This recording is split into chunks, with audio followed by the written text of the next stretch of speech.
अब हम देख लेते हैं total internal reflection, TIR short form में। तो अब हमें ये पता चल गया कि अगर जो लाइट है वो डेंसर मीडियम में से अगर लाइटर मीडियम में जाती है तो रिफ्रैक्टर रे नॉर्मल से दूर डाइवर्ट करेगी। तो मान लो कि ये एक सरफेस है और यहाँ पे बहुत सारा पानी इकट्ठा करा हुआ है, यहाँ पे एयर है, यहाँ पे वाटर है। तो मान लो कि कोई ऑब्जेक्ट यहाँ पे पड़ा हुआ है। अब ऑब्जेक्ट ऐसे यहाँ पे लाइट छोड़ रहा है तो यहाँ पे हो गया हमारा नॉर्मल। तो ये क्या कर रहा है, इसको away from the normal divert कर रहा है। देखिए यहाँ पे एंगल ऑफ जो इंसिडेंस है वो θ1 है। तो मान लो हम ये एंगल को बढ़ा देते हैं तो यहाँ पे जो रे है कुछ ऐसे एंगल पे यहाँ पे गिरती है कि जो डाइवर्जन है वो 90 डिग्री पे हो जाता है, रे ऐसे रिफ्लेक्ट कर जाती है। तो तब ये एंगल को बोलेंगे हम क्रिटिकल एंगल। जब क्रिटिकल एंगल पे कोई लाइट यहाँ पे सरफेस के साथ टकराएगी तो ऐसे डाइवर्ट करेगी रिफ्लेक्टर रे कि वो पूरा 90 डिग्री पे हो जाएगी और वो सरफेस के पैरेलल चली जाएगी। तो देखिए ये है क्रिटिकल एंगल θc। अब नेक्स्ट, अगर हम एंगल को क्रिटिकल एंगल से ज़्यादा बढ़ाते हैं तो क्या होगा। तो मान लो अब रे यहाँ पे जा रही है, अब जो एंगल है वो θc से ज़्यादा बड़ा है तो ये रे सरफेस के पैरेलल ना जाके फिर वापस पानी में आ जाएगी। तो लाइट जो है वो रिफ्लेक्ट नहीं करी, वो रिफ्लेक्ट कर गई है। अब इस फिनोमिना को बोलेंगे हम टोटल इंटरनल रिफ्लेक्शन, TIR। तो इसके लिए दो कंडीशन होनी चाहिए, लाइट जो है वो डेंसर मीडियम से रेयरर मीडियम में जानी चाहिए और जो एंगल ऑफ इंसिडेंस है वो क्रिटिकल एंगल से बड़ा होना चाहिए। तो TIR कहाँ कहाँ पे यूज़ होता है, जैसे हमारे डायमंड शाइन करते हैं, स्पार्क करते हैं, वहाँ पे यूज़ होता है। मिराज इफेक्ट इसकी वजह से होता है, जो शाइनिंग बबल्स होते हैं पानी के वो इस वजह से शाइनिंग दिखते हैं। ऑप्टिकल फाइबर जो हमारी कम्युनिकेशन में यूज़ होती है वो टोटल इंटरनल रिफ्लेक्शन के ऊपर चलती है। अब देखिए ये सारे MCQ क्वेश्चंस हैं जो बार बार पूछे जाते हैं।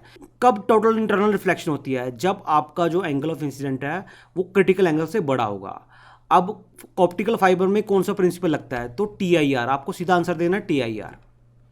और एक इफेक्ट है मिराज इफेक्ट। मिराज इफेक्ट भी आपको मैं बताता हूँ कि डेजर्ट में जो होता है।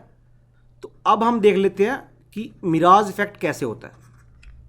तो मान लो आप डेजर्ट में हो, तो ये आपका डेजर्ट का सरफेस है और यहाँ पे आपका कोई ट्री है और आप यहाँ पे दूर खड़े हो।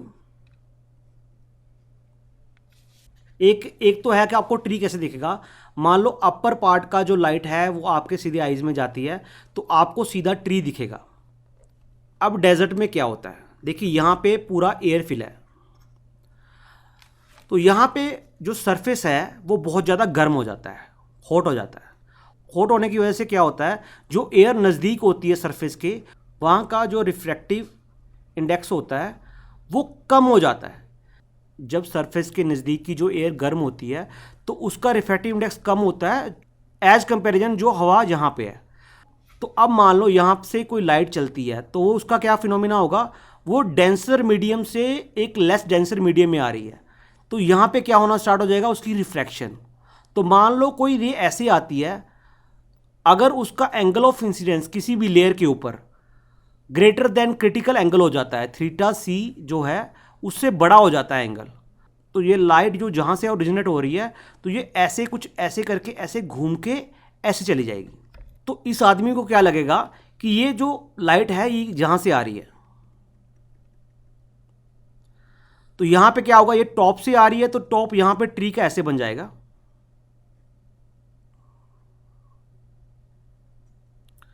तो उसको यहाँ पे टॉप दिखना स्टार्ट हो जाएगा नीचे सरफेस के ऊपर।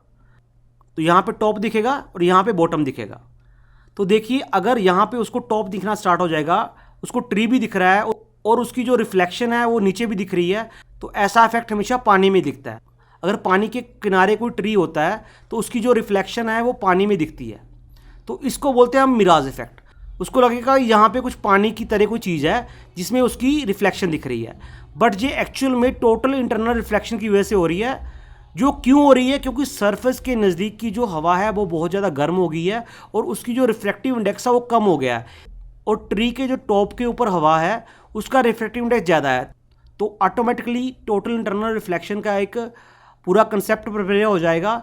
यहाँ पे डेंसर मीडियम है, यहाँ पे लेस डेंसर मीडियम है, डेंसर से लेस डेंसर मीडियम में जो ट्रैवल कर रही है, तो अगर किसी भी रे का जो एंगल है वो ग्रेटर देन क्रिटिकल एंगल हो जाता है तो वो टोटली इंटरनल रिफ्लेक्ट कर जाएगी, वो उसी मीडियम में वापस हो जाएगी, तो आदमी को लगेगा कि वो उसकी रिफ्लेक्शन देख रहा है। तो इसको बोलते हैं मिराज इफेक्ट, ये डेजर्ट में होता है। तो होप अभी आपको पता चल गया होगा कि लॉ ऑफ रिफ्लेक्शन क्या है, लॉ ऑफ रिफ्रैक्शन क्या है, और टोटल इंटरनल रिफ्लेक्शन क्या है, और मिराज इफेक्ट कैसे होता है। तो अब हमारे ये सारे कंसेप्ट क्लियर हो गए हैं। अब हम सीख सकते हैं जो हमारे प्लेन मिरर है, स्फेरिकल मिरर है, जहाँ हमारे कनकेव कन्वेक्स लेंस है।